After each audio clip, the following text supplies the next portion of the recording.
Perfect. All right. So today we will cover the following. We'll give a little bit of background of the fund. We'll talk about our funding model and the folks that make the funding decisions. As you saw, two of them are here today. From the grant making committee. Then we'll review our grant making programs and the funding guidelines and priorities. We'll go over the cycle timeline. I'll spend some time reviewing the grant making process in its entirety. We'll go through the application. We'll do a deep dive of the questions, and then we'll have a little bit of time afterwards for any leftover Q&A. And just a quick note, if you're here to learn about grant writing in general, this workshop may not fill that need. We're going to talk specifically about our application and our funding opportunities. But if you are looking for anything like that, we do encourage you to check out our website. We did funding for social change, grant seeking, workshop last year, and it is available on our website in the recordings. All right, let's go ahead with the fund. This is our team. As you saw, both Patricia and myself are here, and Nancy is one of our interns. We do have a small team, but we're tiny but mighty. Our communications, which a lot of you, I hope, are registered to, come from Alina, but in general, this is our team. We do have Bread and Roses coming up. You'll be getting more notifications about that as well. Just keep an eye out for those. And if you're not registered to our newsletter, I highly encourage you to do so. You can do that by going onto our website. And then very quickly, I did want to let you know that now that we are transitioning, in another transitioning period, we are once again open. We have opened our doors, and our office hours are as follows. In Santa Barbara, we are available Monday through Thursday, 9 to 5. And in Santa Maria, which is where Patricia is located, the hours will be Tuesday through Thursday, 9 to 5. I do still encourage you to give us a call before physically going in to ensure that someone will be there to greet you. All right, a little bit about the history of the fund. For those of you who may not be aware, the fund is a community foundation that was founded in 1980. Our mission is advancing progressive change by strengthening movements for social, political, economic, and environmental justice. That will be the recurring theme of today's presentation, so I'm going to say it again. Our mission is advancing progressive change by strengthening movements for social, political, economic, and environmental justice.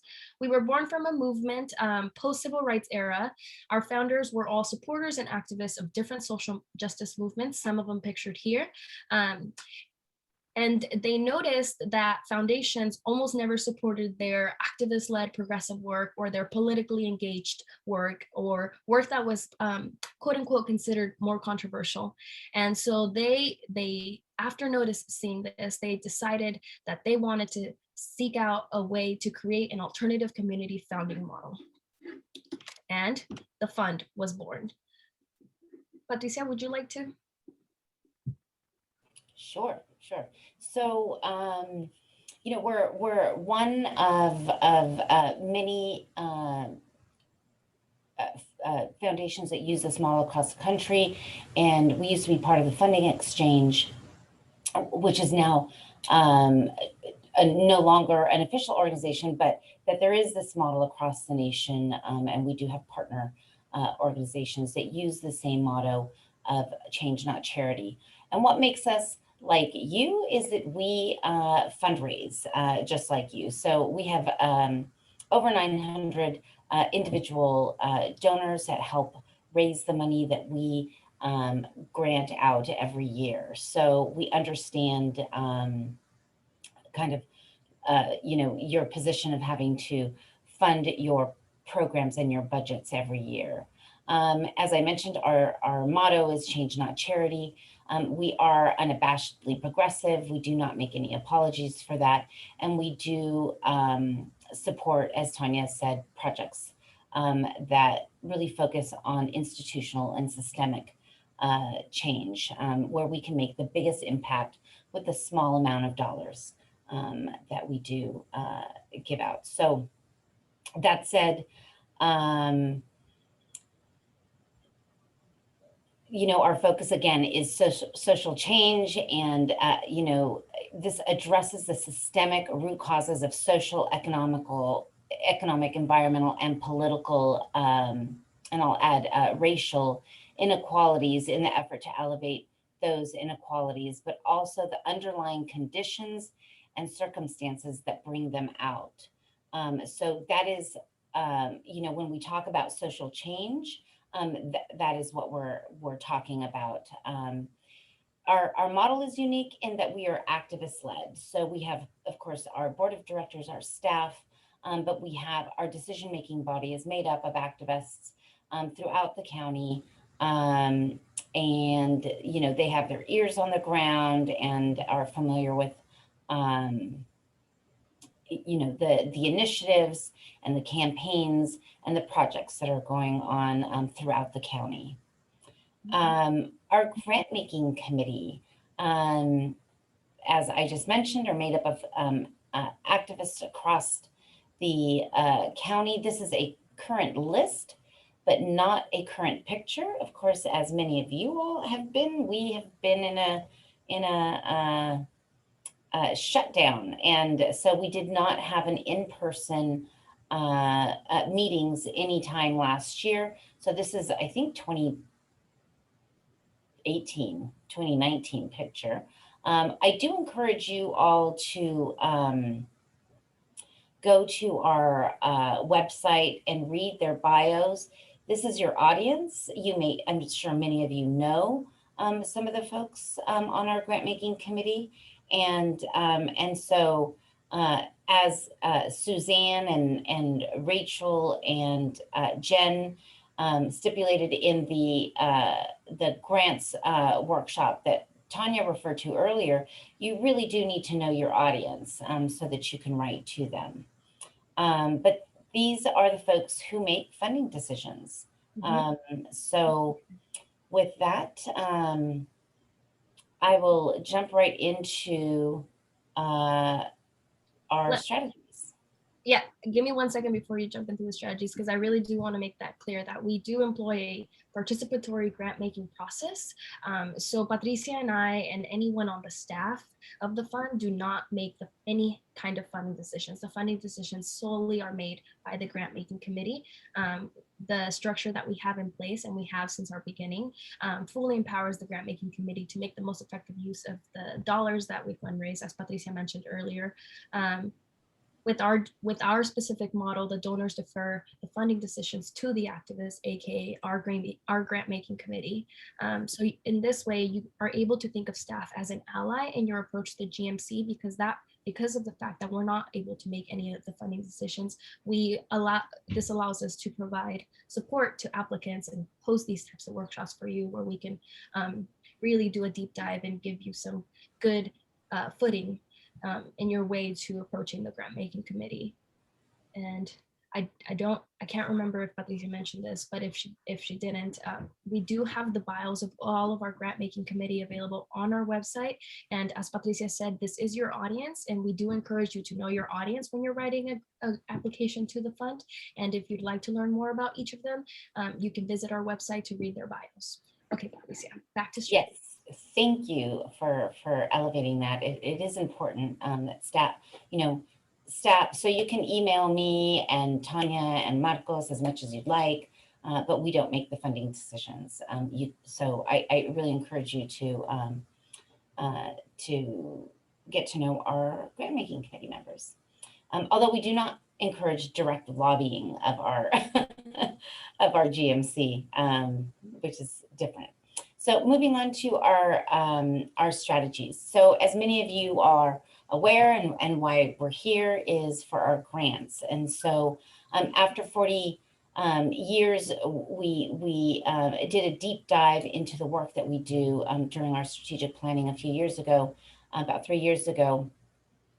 And we really identified the areas where we feel we make the biggest impact with our work. So yes, we provide grants, and we'll go over all of the different grants programs in a moment. But we also build capacity in our community and in our grantees. So by providing workshops, we have a brown bag lunch. We have our community calendar, and we have libraries of books and practices for your organizations. We also have resources on our website, which I encourage you to access. So we do build capacity in those ways. We also provide one-on-one consultations on occasion, or connect you with folks. Either it could be someone on our grant making committee, or it could be other folks that we partner with for resource information. And then we nurture coalitions. So by kind of being the trusted table, we can call on folks to come together, both grantees, community, other philanthropists, other foundations, and community leaders, to really address issues that arise. And so just an example is the Central Coast Immigration Rights Coalition, and or our Economic Justice Working Group. So we bring these together. We don't always lead those for COIN. We do lead that effort, but other efforts are led by partner organizations. And we also influence philanthropy, and we do that by really bringing our foundation partners along with us, whether they fund us directly or not. We really want to grow the pie, not make the pieces of the pie smaller. So we would really want to have more dollars coming into Santa Barbara County to provide the support to our grantees that they need. And then last, leadership development. The most obvious leadership development program that we have is Youth Making Change, where young people are charged with making funding decisions, much like our grant making committee. But in addition, we really do see all of the kind of the parts of our fund family as leadership opportunities, whether you're on staff, you're on the board, or on the grant making committee. We've seen folks from our grant making committee move on to elected positions, to leadership roles in nonprofits and other entities within and outside of Santa Barbara County. So we really do see the work that we do as a leadership development. It's a movement for developing progressive leaders with a social justice lens. Great. Thank you so much, Patricia. Now we'll go and start diving into grant making. Again, if you do have any questions at any point, feel free to drop them in the chat and or raise your Zoom hand so that we can take care of those as we move along. First things first, our grant making programs. This is a list of the grant making programs that the fund has available. We do have the single year grant making program, which is available in the spring and the fall. That's one of the programs that is currently open for funding today, and one that I imagine most of you are here for. The maximum request for that is $10,000, and the length of the funding availability is 12 months. And so the multi-year is offered only in the fall, and instead of 1 year, it carries over for 3 years. The maximum request for that is $10,000 per year, $30,000 total for the total of the 3 years, and the length of funding again is 3 years. The Emerging Needs Grant is offered on a rolling basis year-round until funds are depleted, and the maximum request for that is $5,000 for unforeseen circumstances. The length of funding that funding is available is for 3 months, so we really think of that as a rapid response type of fund. And lastly, Youth Making Change, which Patricia mentioned a moment ago, is our youth-led program that is offered in the winter. Those applications will become available next month. And so we have 2 boards, one in South County, one in North County. Each of them get $15,000 to fund youth-led projects and programs. And the maximum request for that is 3,000, and the length of funding for that is 6 months. So if any of your organizations have a youth-led component or youth activist work, I highly encourage you to take a look at that, as that will also be available for you as well.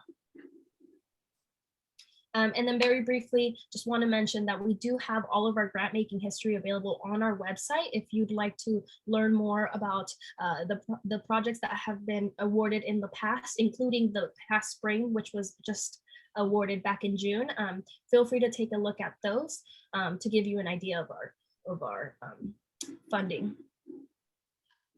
All right, we're gonna jump. Oh, yes, Suzanne?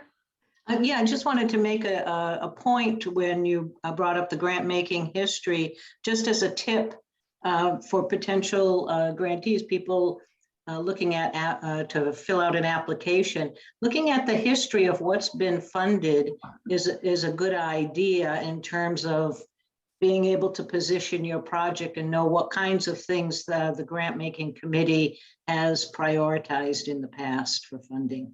Yes. Thank you, Suzanne. And then Mark, I see your hand. Yes, so I got a quick question. So we work very closely with students of color at Santa Barbara Junior High and ethnic studies students at Santa Barbara High School.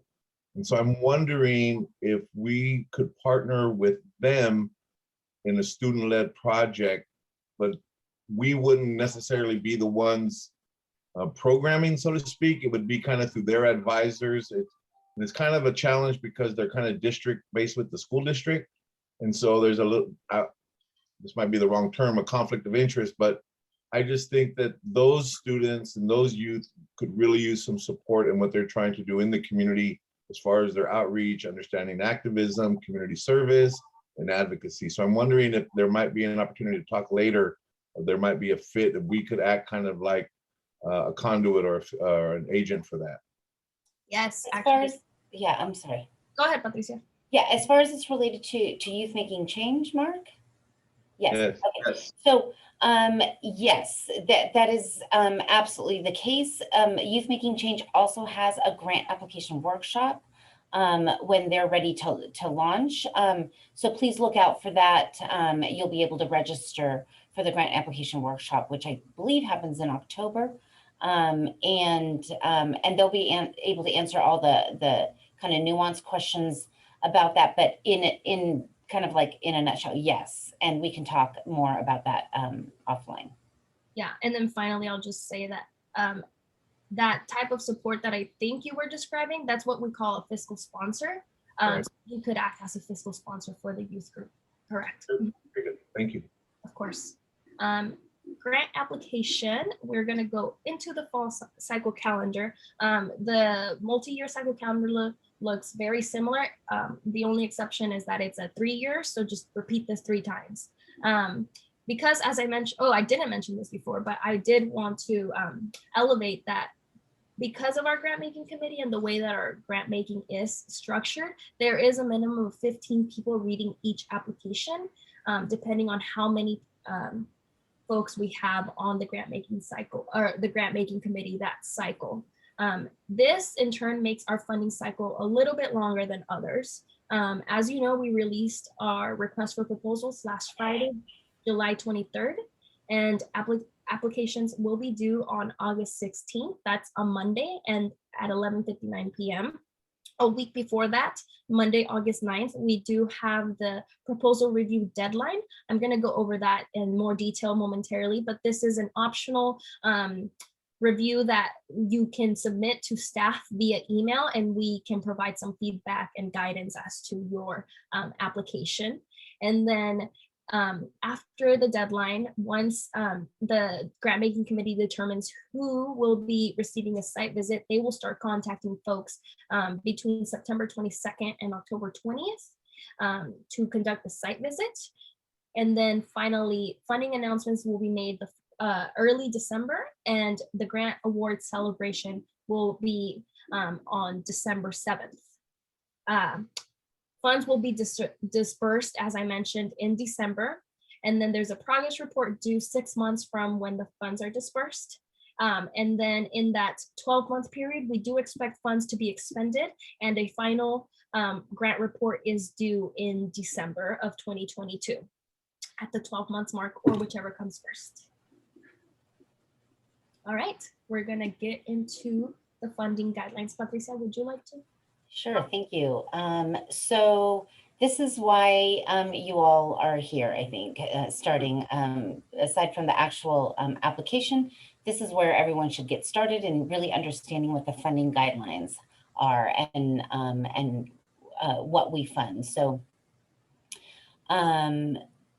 when we drafted our funding guidelines, and of course we've had a version of this for 40 years and we've modified and updated these, but in general we were very intentional in the language we chose to highlight and the type of work that we support. So actually I'd like to see if anyone would like to help me read, so we can popcorn read one at a time. If you're interested, you could just raise your Zoom hand and I'll call on you so that we can all kind of participate.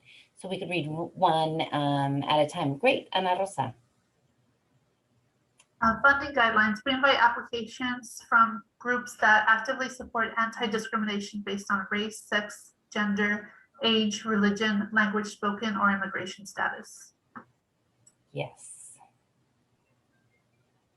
I'll read the next one maybe. Oh, there, Fabi. Actively support communities marginalized by power structures to engage in dialogue and actions that seek to counter social injustice.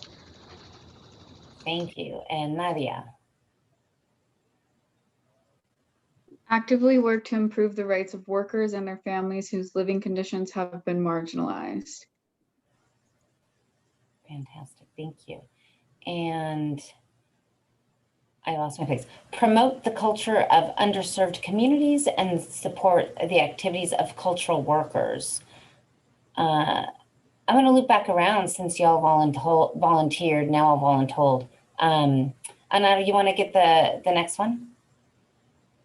We're on the start of the promote ones, right? Yeah. Promote the cultural life of underserved communities and support the activities of cultural workers. Oh, yeah. And then the next one, Mark? Promote self-determination and leadership development in low-income and disenfranchised communities. Eleanor has her hand up, Patricia.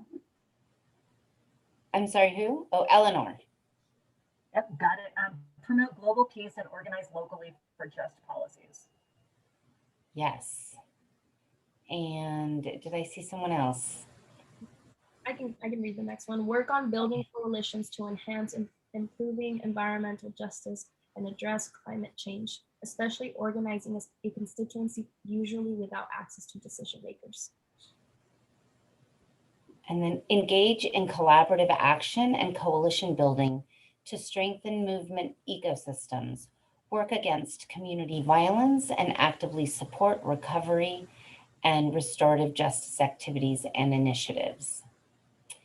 And last is operate in a democratic manner, responsive to and directed by the constituency being served. So that is a lot of information.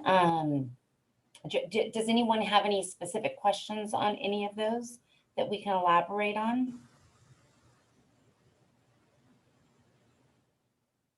Okay, great. Well, we're going to get into things that we do not fund, but I do just want to say on, you'll see, I think in several of these, a really big piece is, is your work constituency led? Of course, we do support grassroots organizing, and we really want to see the constituents that are engaged in this work identifying the issue areas and helping identify solutions and implementing those solutions. So that, in a nutshell, that's what a lot of this means, especially, that there are areas that we know, and I think in one of the guidelines, we do highlight environmental justice, and that we know that marginalized communities that are marginalized really suffer the most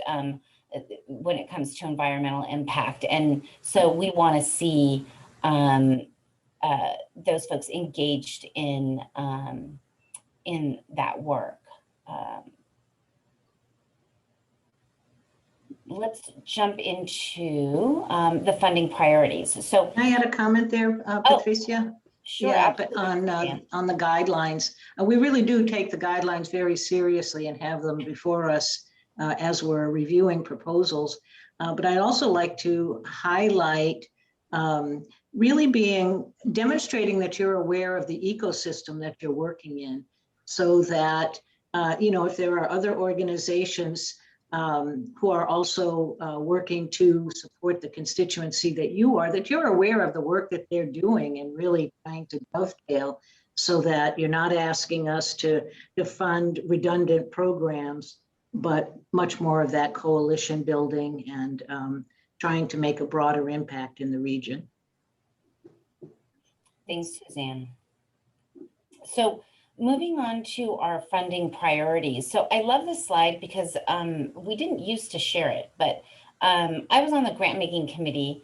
We didn't used to share it with grantees. And when I was on the grant making committee, we have these guidelines in front of us as we're reading, as we're deliberating, and as we're making decisions.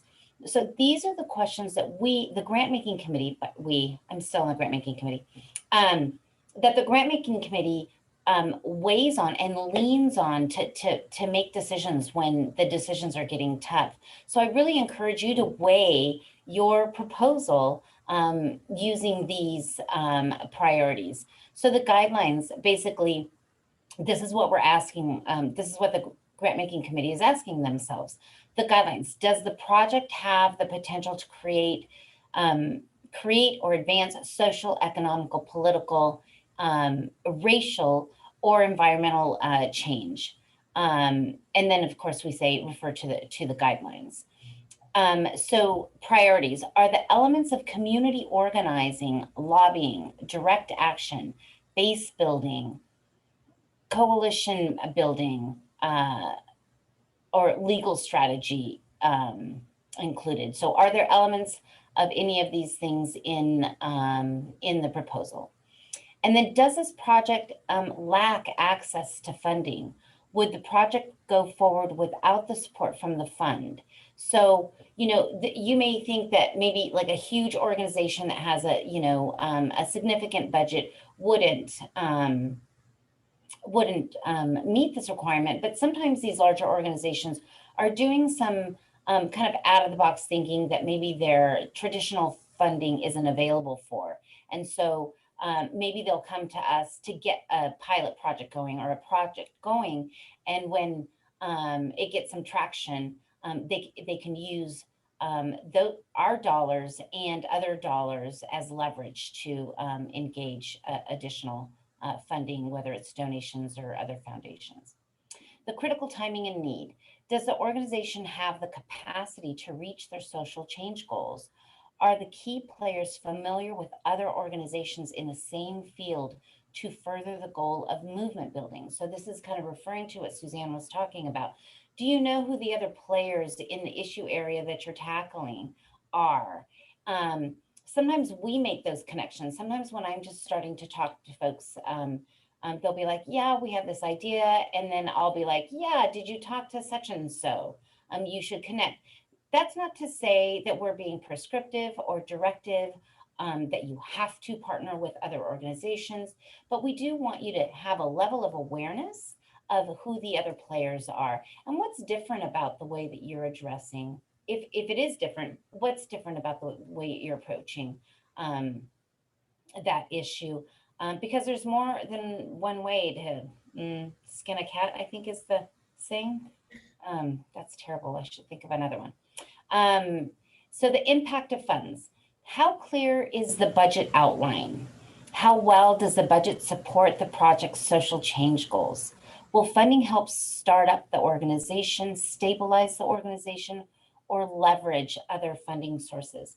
Now, this is really important. I really encourage you to make sure that what you're talking about in your budget is supported in the narrative. If the grant making committee doesn't see kind of a match there, there's a bit of a disconnect, and that's when we start kind of digging and asking more questions about, you know, the whys. So your budget really should support what's in the narrative. And then regional equity.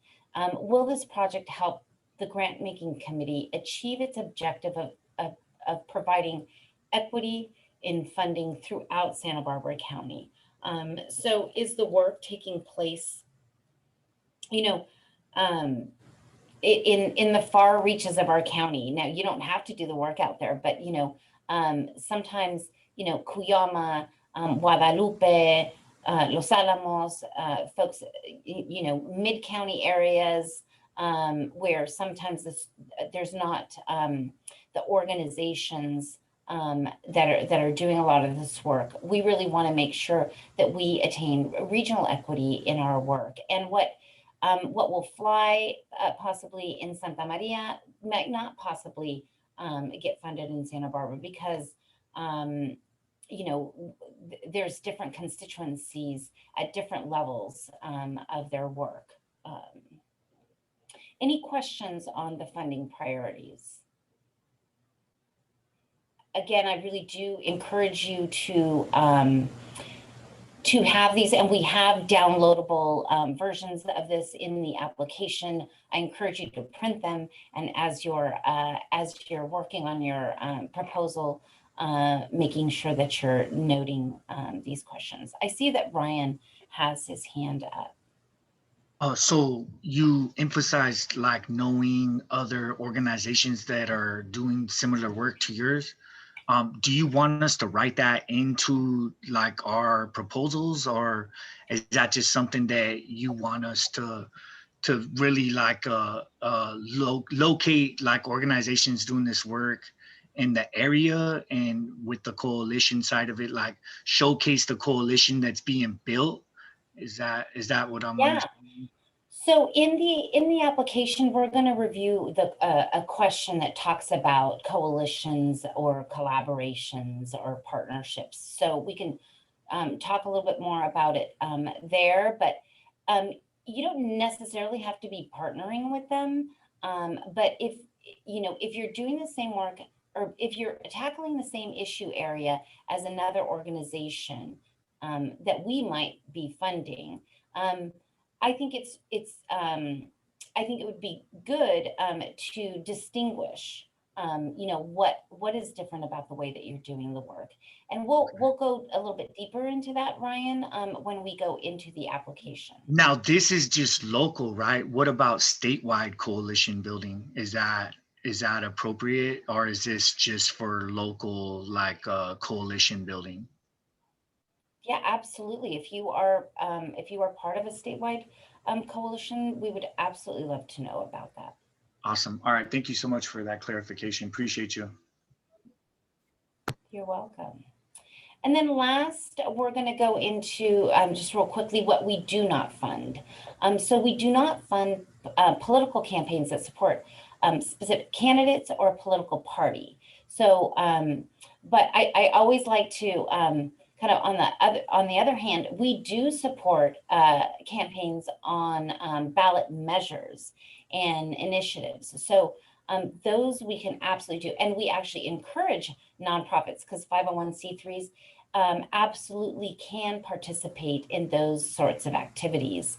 As long as it's not directly related to a candidate or a political party, you can participate in those sorts of campaigns and initiatives. And we have workshops through Alliance for Justice that we provide for nonprofits to really understand how they can do that. And we also encourage you all to endorse ballot measures as an organization. And in fact, we do the same. So we do not fund private interests versus public.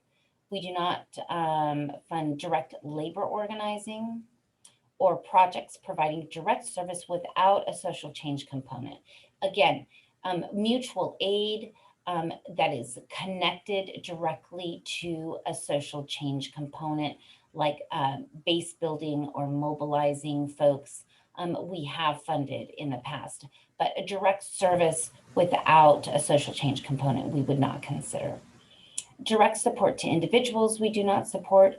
Building improvements, capital ventures, equipment, machines, or vehicles. And we do not support projects located outside of Santa Barbara County. Now, that does not say that we do not fund organizations that are based outside of the county, as long as the work is taking place in the county. In addition, Mothers for Peace in San Luis Obispo was funded for the work that they were doing to organize around Diablo Canyon. Now, they were not located in Santa Barbara County, and the work was not in Santa Barbara County, but they made a very good case that any fallout or anything that would happen at Diablo County had a direct impact all along the coast, including Santa Barbara County. So we were able to fund them. Any questions there? Well, I mean, that just brings up the issue of climate change, right? Because it's been reported that the Central Coast is the most rapidly heating area of the whole United States. So that's something that wouldn't be able to kind of just stay in one county. So just wondering how that, you know, could cross counties and potentially be funded. Yeah. You know, I think that,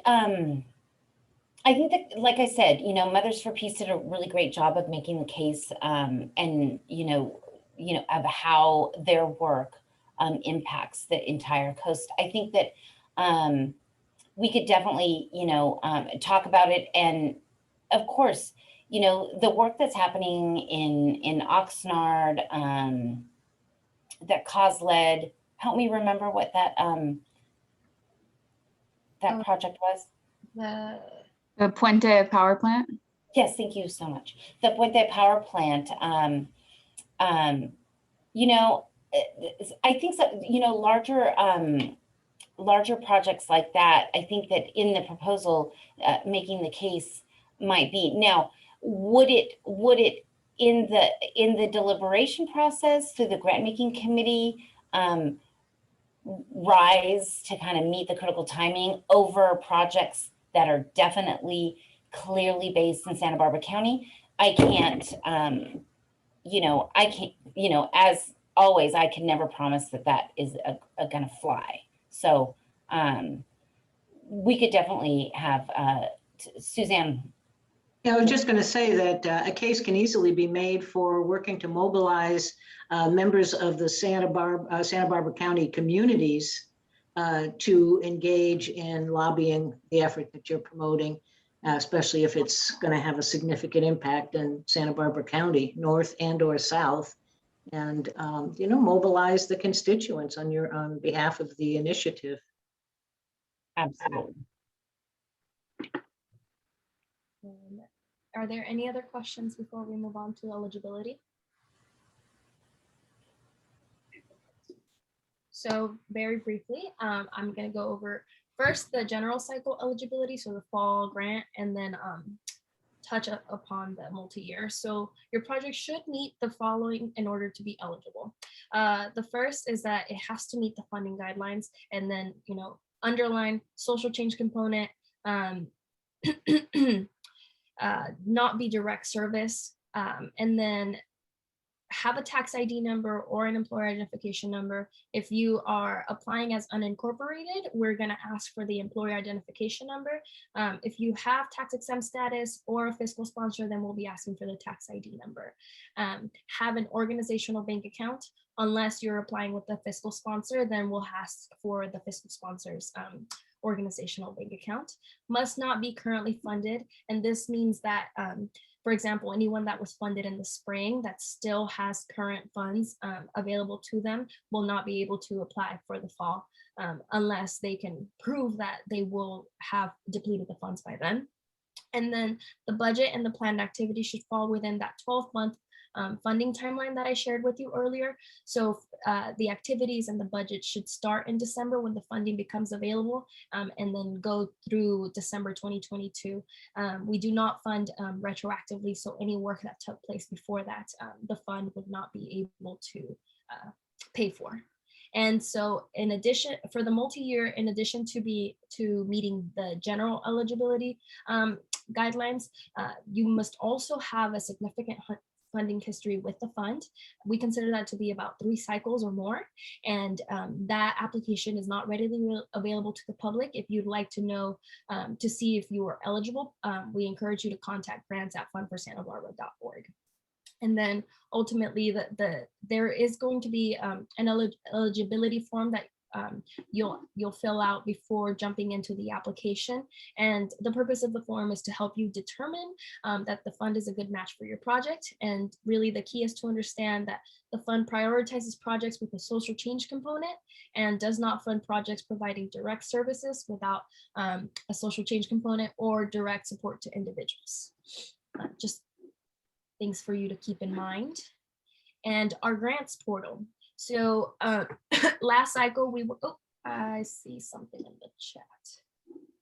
We are currently delivering a program supported by a Fund for Santa Barbara General Cycle. I got this, Tanya. If you want to go on, I'll just answer this question in the chat. Okay. And then Ryan? I just wanted to know, so if you're currently being funded like by another foundation like outside of Santa Barbara, does that count like as being funded, or are you talking specifically about your foundation?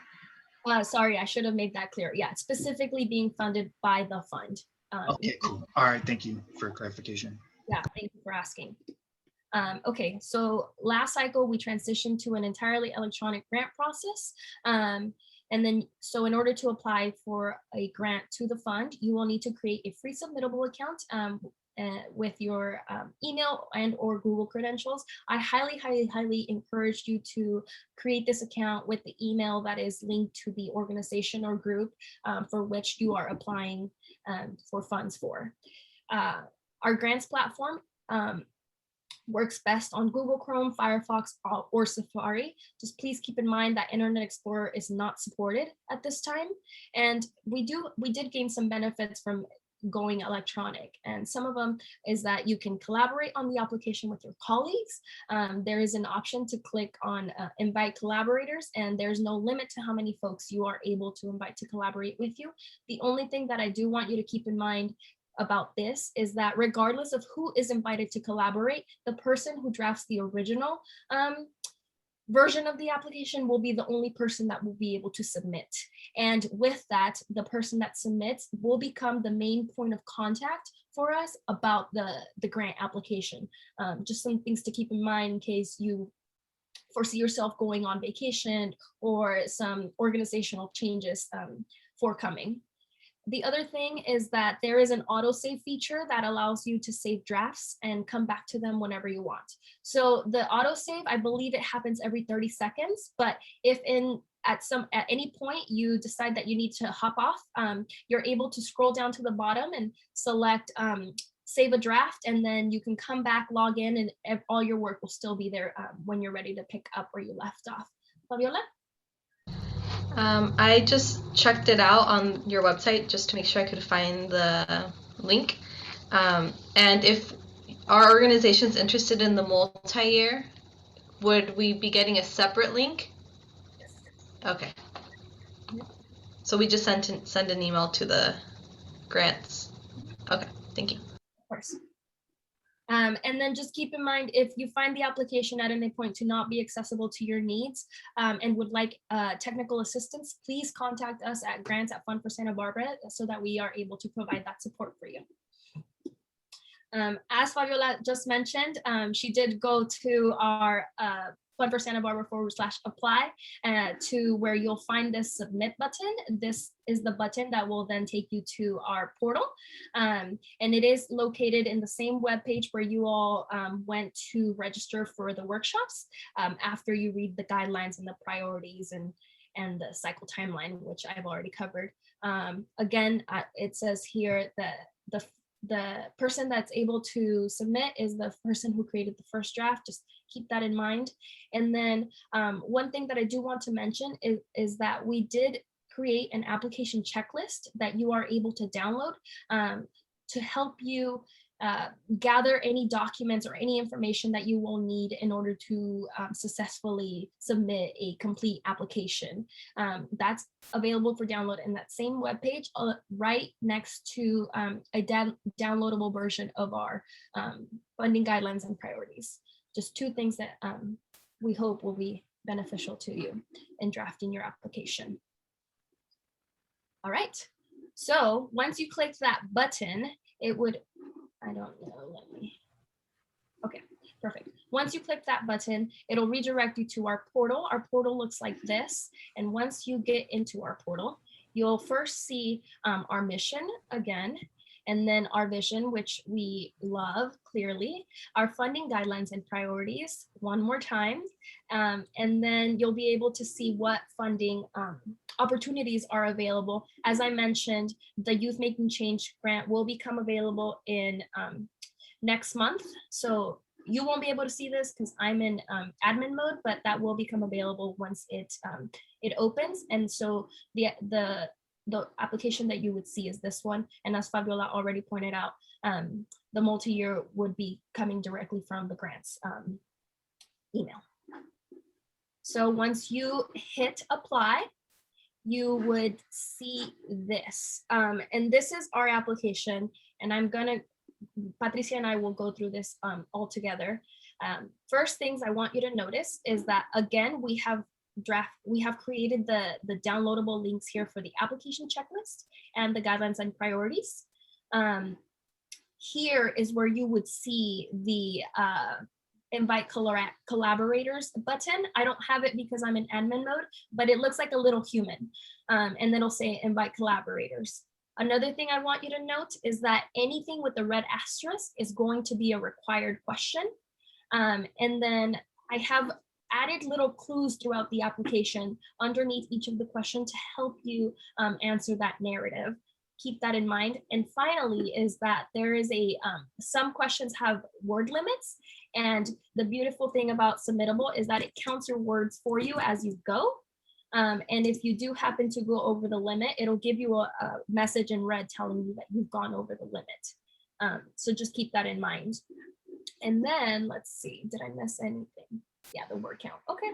And then, so the first thing is the general information. And right off the bat, we ask for a draft of a summary of the application that addresses the following questions in third person point of view. And you're probably asking, why is this right at the beginning?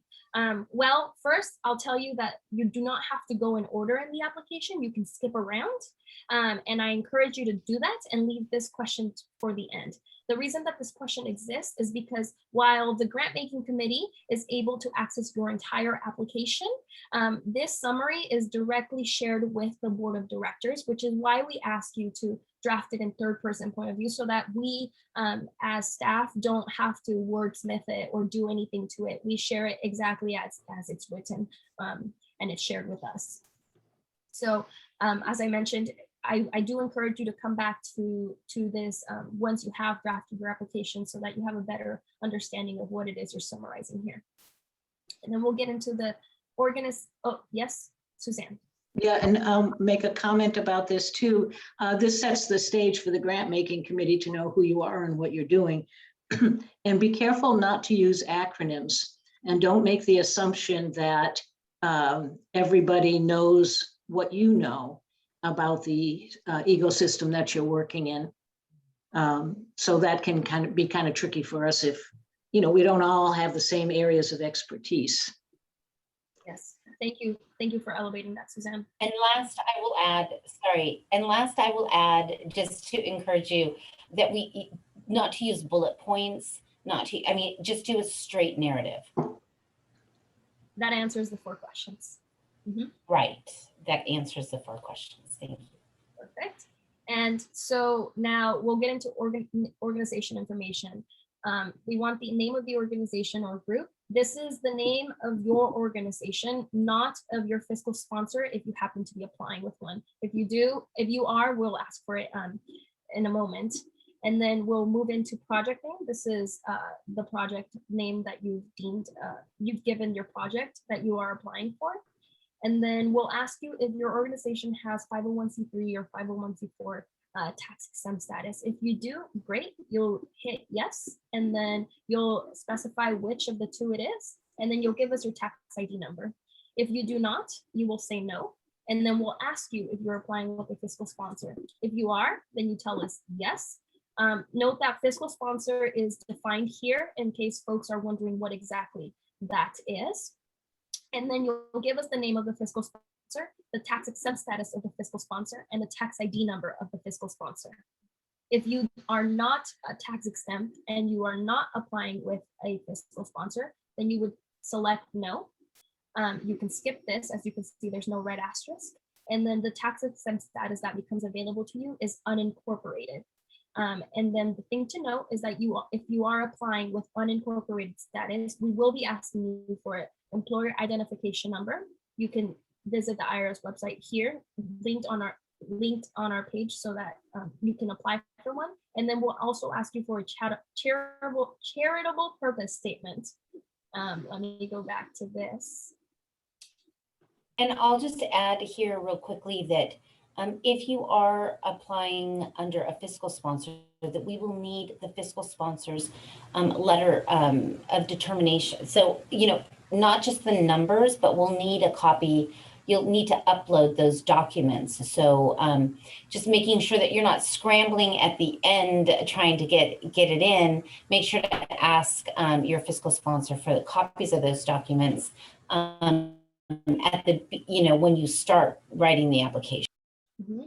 And that is actually noted in the application checklist. So if you do happen to download that, you'll be able to see that that is one of the requirements for the application. Moving on, we're going to get into organization address. This is your organization, not your fiscal sponsor. If you are applying with your fiscal sponsor, we'll ask for the fiscal sponsor's address as well. And then the make check payable to is your organizational bank account. This is if you have tax exempt status or applying as unincorporated. If you are applying with a fiscal sponsor, then this is where you would enter the fiscal sponsor's organization, bank account, and financial institution. And there are clues here as well to remind you of that. Then we would get into the project information. Is there a chat? Specifically, what banking information do we need to include? We ask for the organization bank account, like the name that the organization is like registered in the bank with. We call it make check payable to because we want to know what the payee is.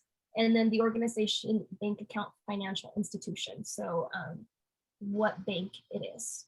Those are the only two things. Just the name. We're not asking for account numbers or anything like that. Yes.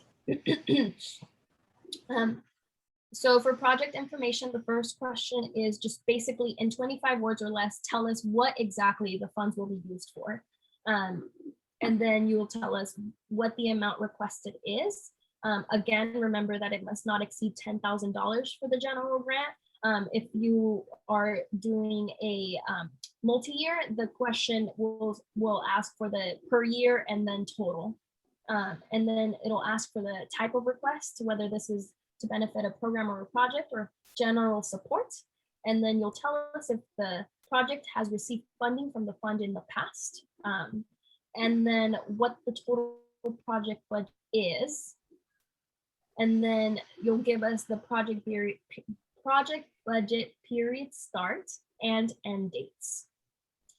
And then we'll ask for the total organizational budget.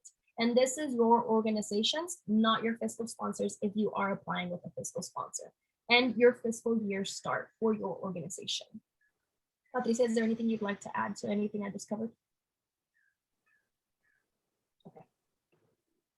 Next, we'll get into issue areas. We've already listed out some of the issue areas that we've seen applicants submit in the past. If your issue areas are in here, great. We'd like you to just check them off.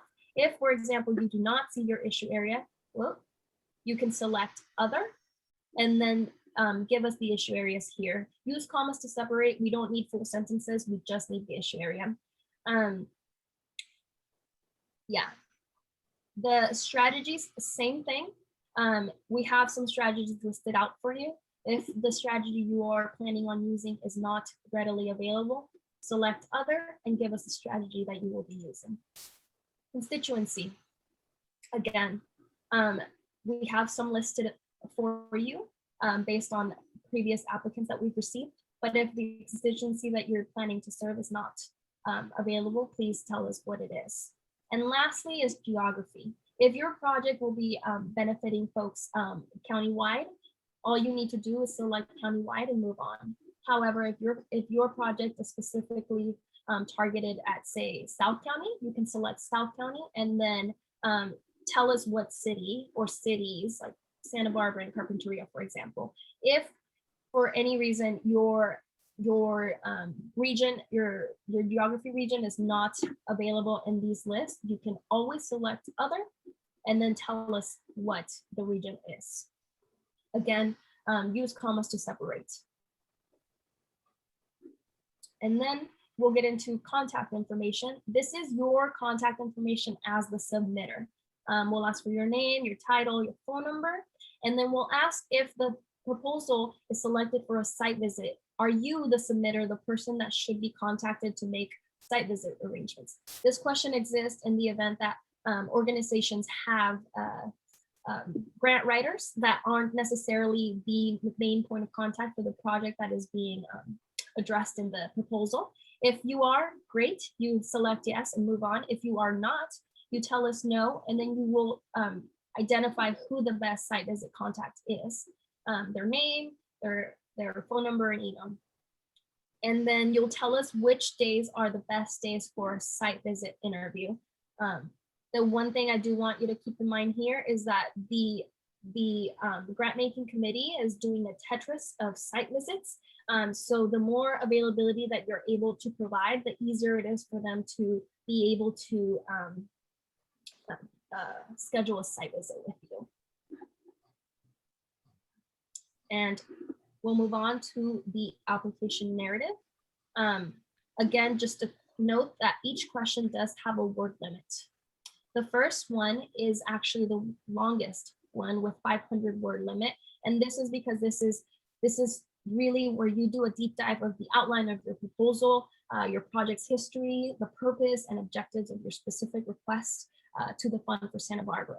The one thing I do want you to note as we move into the application narrative is that we want you to focus on the specific questions being asked and draft succinct answers.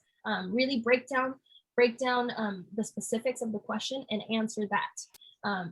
Only because the GMC has to read through a lot of applications and you don't want them to have to sift through a lot of fluff words. And you also want them to be able to identify within your proposal what it is that they support so that they can vouch for it when they're conducting their deliberation meetings. Oh, and then again, Suzanne did mention this, but avoid using acronyms. Don't assume that everyone knows what you're referring to.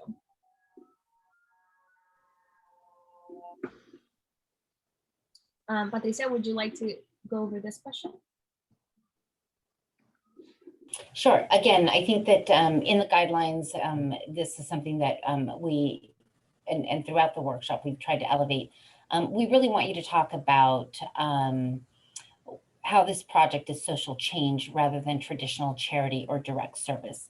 That's not to say that you can't have components of traditional charity or direct service, but you must make a direct link to how that supports the social change aspect of it. So if you are using, food distribution as a way to build a base and then mobilize that base, well, that is a direct link.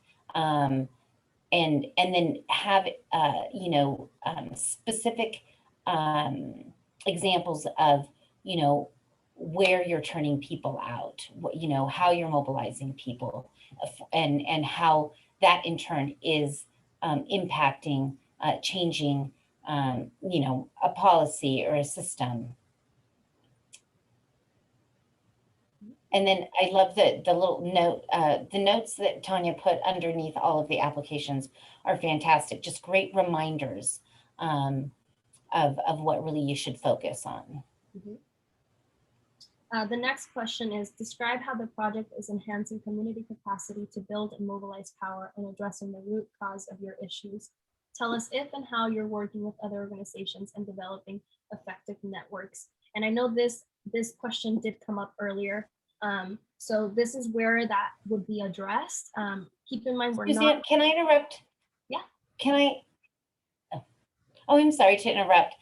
Suzanne's here, and I just want to take advantage of the fact that she and I worked really hard on this one question for a significant period of time. This is probably one of the only questions that's different, I mean, than the applications that we've had in the last 10 years. So Suzanne, you want to speak to this a little bit?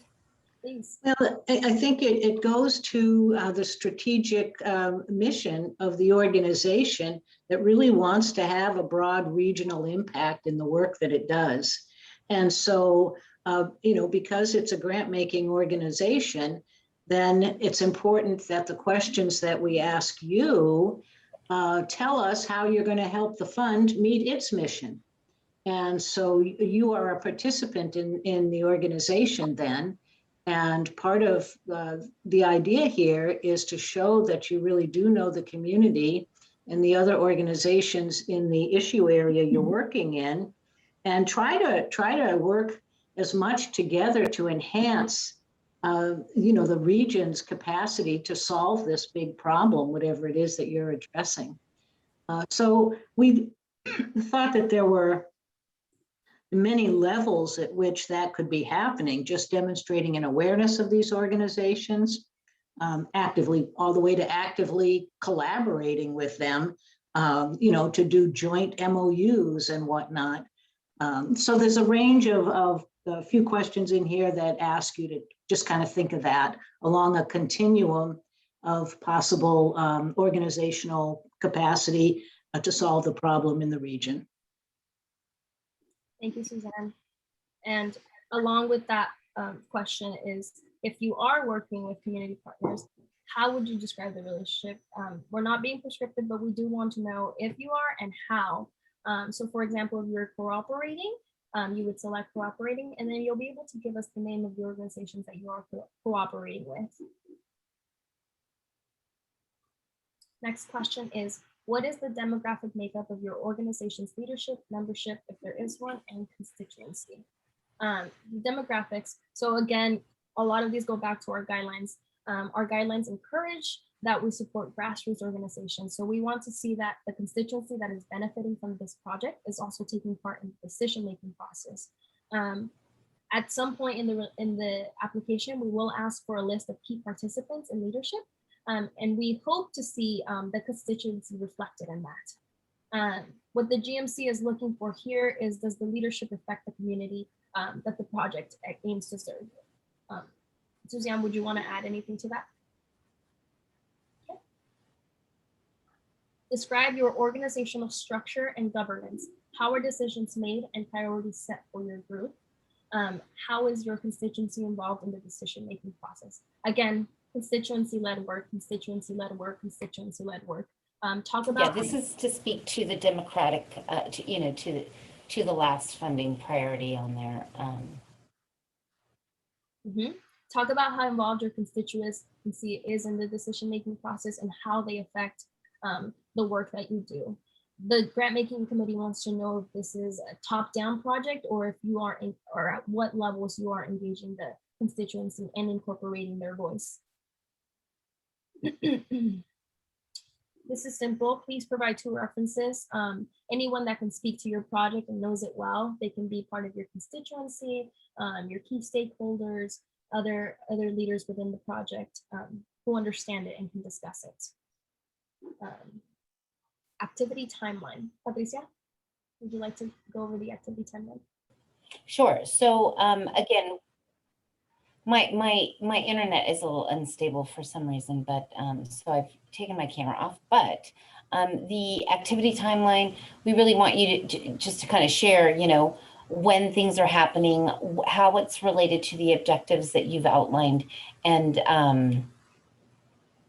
and what the activity is specifically. So I do encourage you, again, I think that I talked about making sure that your budget matches your activities and and your narrative, but specifically also this timeline. So for example, in a budget, if you're asking for money for food for meetings, for example, but you don't actually outline any meetings in your activity timeline, well, that's definitely, that does not match. So, and please remember to keep your activity timeline within the funding cycle. So we can't fund activities before the funding cycle. Can I add something there? Sure. It says month-end objective. Now, so let's say you've got your first objective has to do with outreach.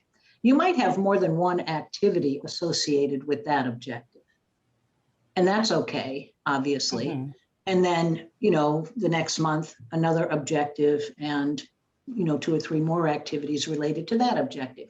So there doesn't have to be just one objective for each activity, if that makes sense.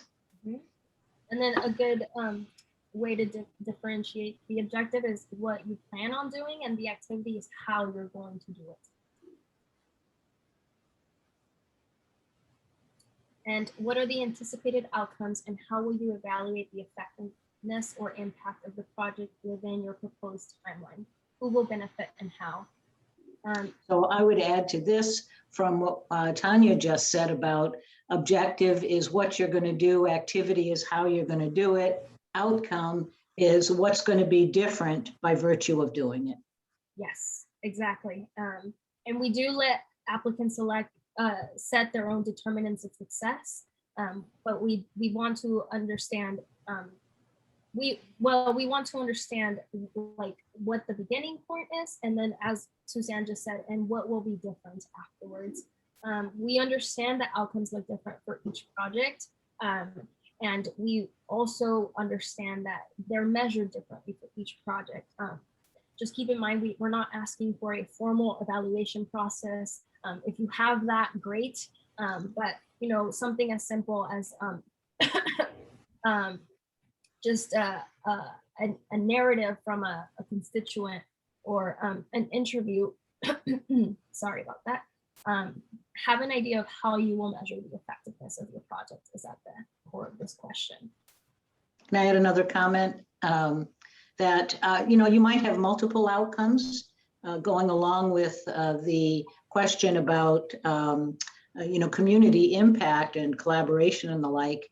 There'll be outcomes related to the constituency you're serving. There might be outcomes related to the community that they live in. And there might be outcomes in your organization and your capacity to serve them. So don't be afraid of looking at this broadly and seeing how the outcomes can be wide ranging. Yeah. And then finally, just be specific about what you're trying to change and how you intend to measure it. So be clear, be realistic, make it feasible. And along with that is how will the project's benefits or outcomes strengthen the organization's mission? How will your organization keep the project benefits ongoing? So relate it back to everything that you measured in the previous one, relate it back to the organization's mission and how that will strengthen your mission and how it will live on. And that is if it's living on. If it's not a living on project, like redistricting, for example, that's fine. But if it's going to live on and it's strengthening your mission, here is where you would tell us about that. Financial information. And again, folks, feel free to pause me at any time with questions, okay? Please identify the major fundraising strategies of your organization for this project and who is responsible for implementing them. Again, this is another question where we're not trying to be prescriptive. We're asking you to tell us if there's fundraising strategies happening and how and what those look like. So some strategies can include like outreach campaigns via social media or individual ask, grant writing, you know, the possibilities are endless. Just tell us about how specifically you are going about that here. And going along with what resources aside from funding does your organization have access to? This is in terms of what kind of buy-in do you have from the community or from your board, your internal staff. Maybe one of your constituents lets you host meetings in their garage. That represents community buy-in to us, and we would like to know about that.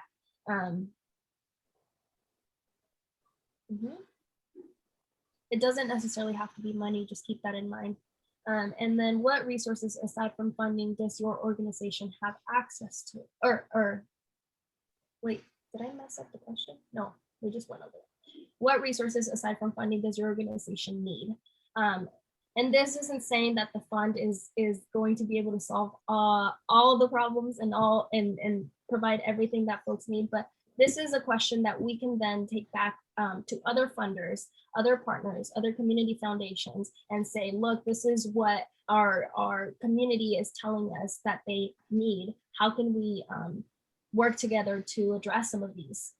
So be transparent here. We want to know and we want to be able to lift that up when we get the opportunity to as well. You might also consider networking with the, attending the brown bag lunches and networking with the community, because I've noticed that they help each other out with addressing some of these other kinds of needs. Thank you, Suzanne. Patricia, would you like to go over the project financial information? Sure. Again, just making sure that you're staying within the cycle. You know, December to December income. So please do not include anything prior to that, because we cannot fund retroactively.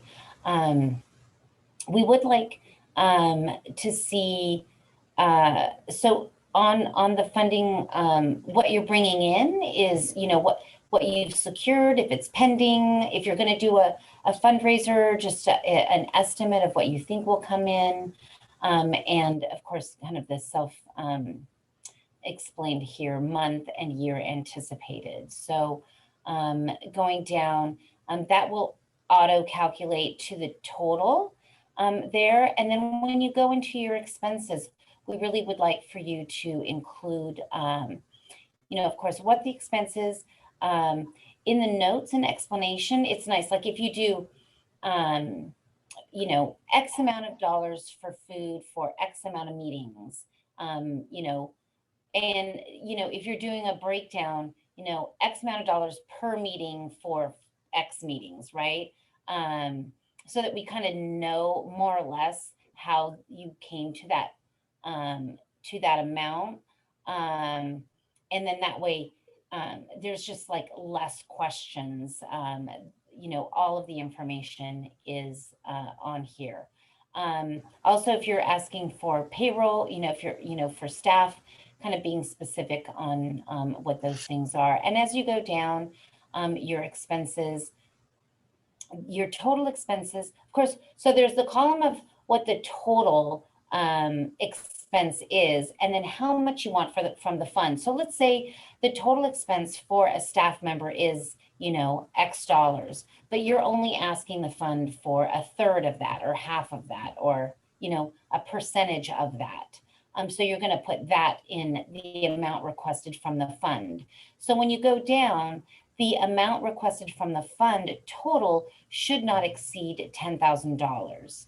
And the total amount requested on the expense side should match or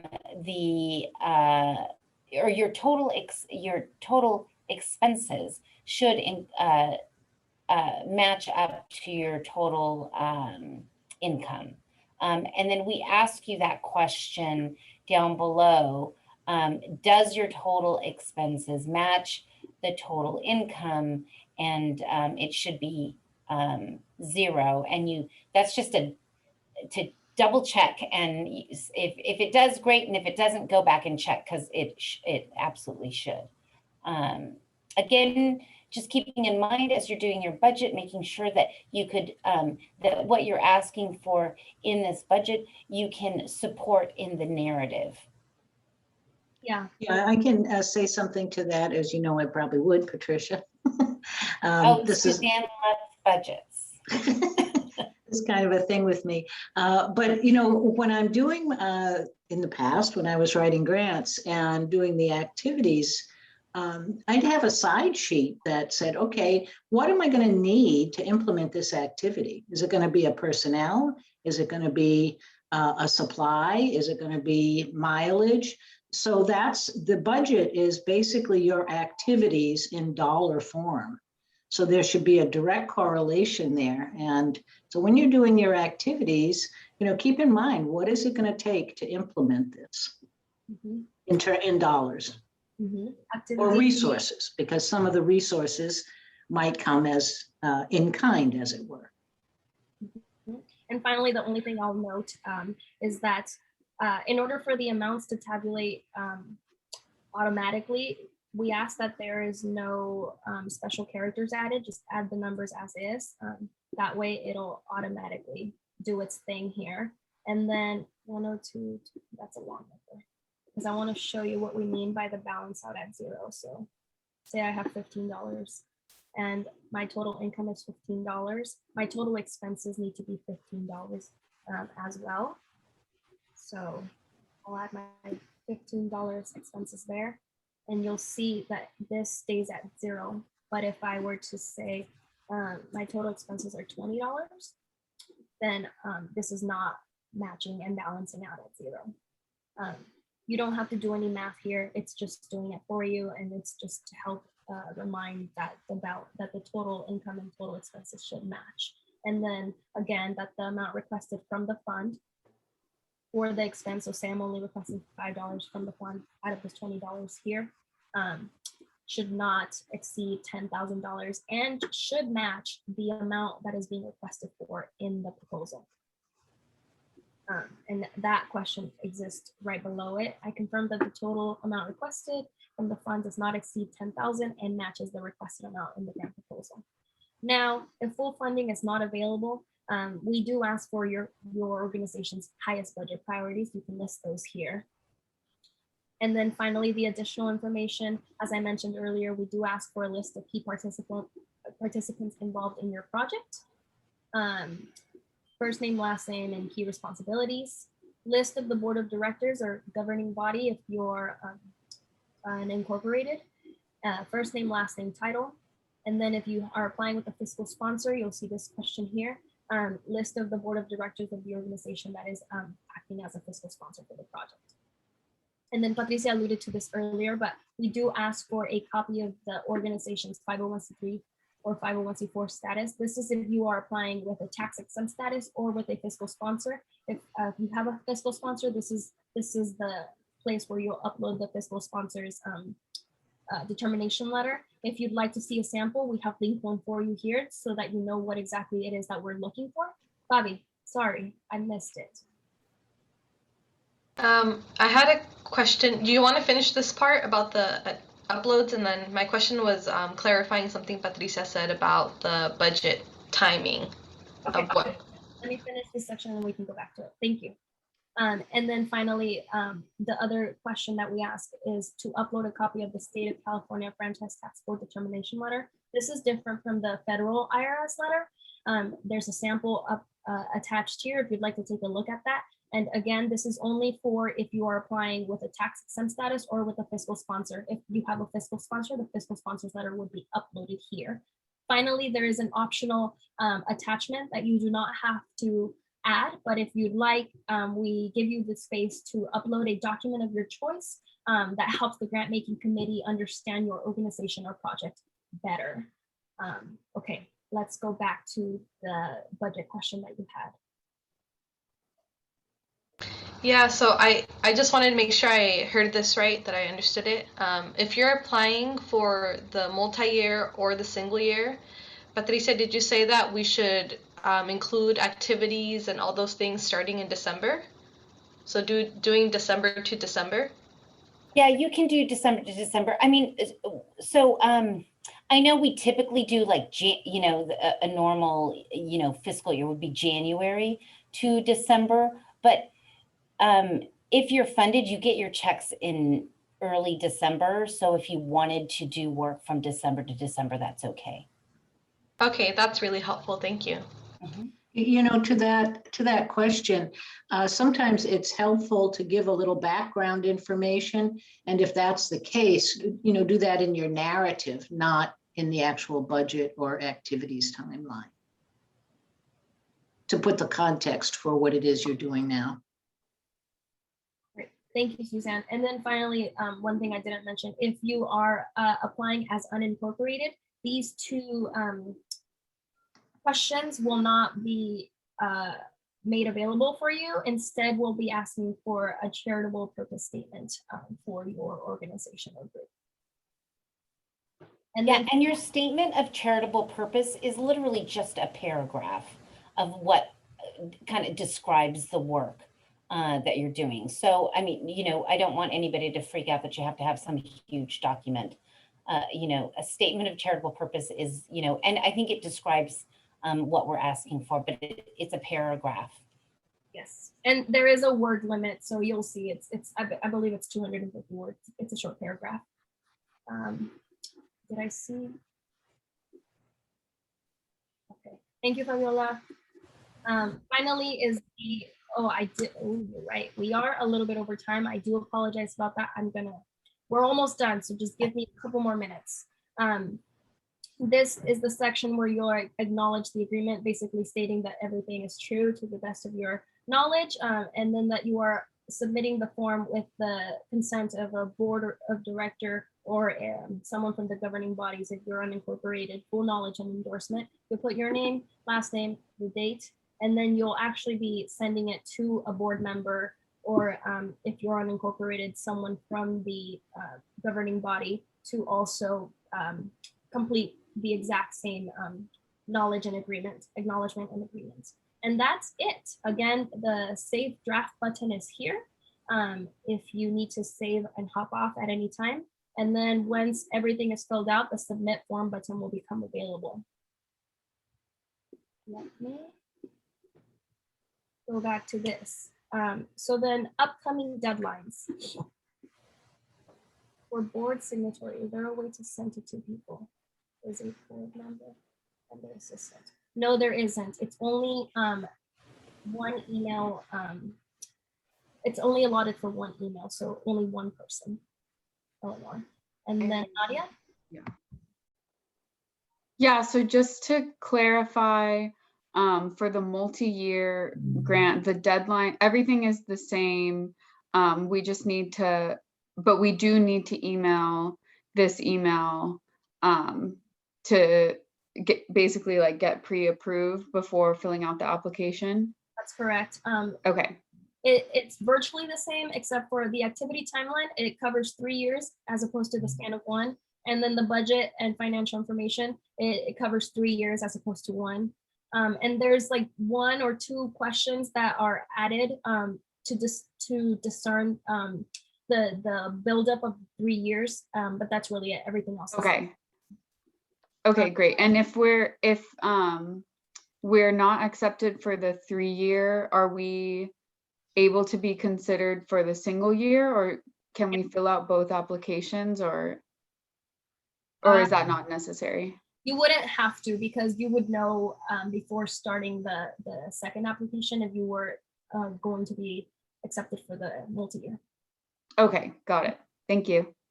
Did I see any other questions?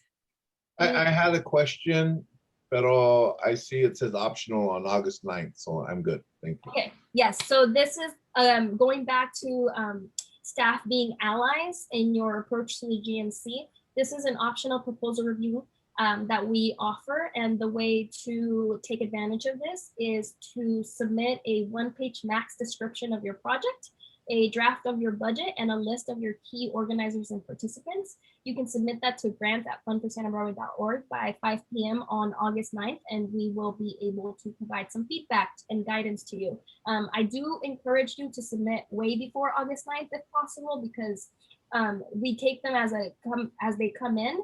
And if we get a lot coming in on August 9th, it's going to be harder for us to give it the time and dedication that we'd like to. And then, is there another question? No. I did want to just really quickly speak to Nadia's question. And so if you're applying for a 3-year grant, so we can only fund 3 multi-year grants per cycle. So if for whatever reason we are unable to fund your multi-year request, we have had the grant making committee request that we move it into the general cycle. So you could possibly get funded for for 1 year as opposed to the multi-year. So you don't have to do both applications. I was going to address that as well, that and to highlight that both the single year and the multi-year both turn out to be very competitive processes, in the sense that we get many more applications than we could possibly consider with the amount of funding that's available. And so let's see, in the 5 years that I've been with the fund, I think I can only remember once or twice when we recommended moving a multi-year to a single year application funding process. And even with the single year, let's say we get 50 applications, which has happened, we might do site visits on half of them if we've really got the person power to do that, and then end up funding even half of those. So it really behooves you to do your homework and provide as much information as you can, so to give us what we need. But it is good to pay attention to what's been funded in the past, and make sure that you fill in all the application with as much information as you can. Make our work easier. So I know so many times I've ended up on my tablet looking up the organization to see what the organization really does, since I'm not getting it from the application. So anyway, just wanted to highlight that a lot of people really do submit applications to the fund. Great. Thank you, Suzanne. I know that we are way over time, and I do apologize. One final thing, application deadline is going to be on August 16th. That is a Monday at 11:59 p.m. Please do not try to submit at midnight. The application will be closed by then, 11:59. And then finally, just she already mentioned this, Suzanne, but site visits take place between September 22nd and October 20th. Not everyone will be receiving a site visit, but if you are invited to receive a site visit, the grant making committee will be reaching out to you directly to set up a time to meet. It's usually about 2 grant making committee members and 1 fund staff member, and they'll want to meet with 3 to 4 members of your group for about an hour to an hour and a half. And just in the interest of the ever-changing times, we are currently determining whether these will continue to be virtual over Zoom or in person at the site. Now, I am officially done. We have time for Q&A. I want to say thank you so much for joining us today. I'm not hopping off. Patricia is not hopping off. Feel free to stick around and ask questions, but I do want to honor this time. So thank you so much, and we do apologize for running over time. Thank you so much. That was a great presentation. It was very informative. Appreciate you. Thank you, Ryan. Eleanor, if you're still on, Tanya, can you answer her question? Is there a way to send to 2 people, i.e. board member and their assistant? And that's the board signatory. Yeah, I did answer this question and I said no. Oh, okay, so yeah, sorry. Sorry. Okay, any other questions? I have a question. The applicant, the one-page description, once it's sent in, what is a timeline that you would hear back that you are accepted to apply for an application? That actually is there. If you're applying, are you asking about applying for the multi-year or just the optional proposal review? The optional proposal review. There is no timeline. You have access to the application already by going to our website. That's just the optional review for us to give you feedback, but that doesn't predetermine whether or not you'll be able to apply for the actual application. Thank you. Absolutely a wonderful answer. Thank you. I understand. Thank you. Any other questions, folks? Thank you so much. Right. Well, if there are no questions, I do again want to say thank you so much for joining us today and thank you for your time. Thank you very much. I'm Nancy. Thank you, Nancy. Thank you. Okay. Yes.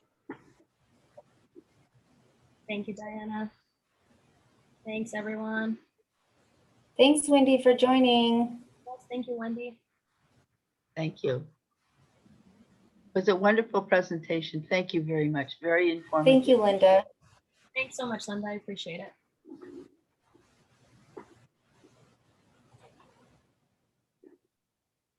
Lisa, can you stop recording? Oh, yeah. Thank you for recording.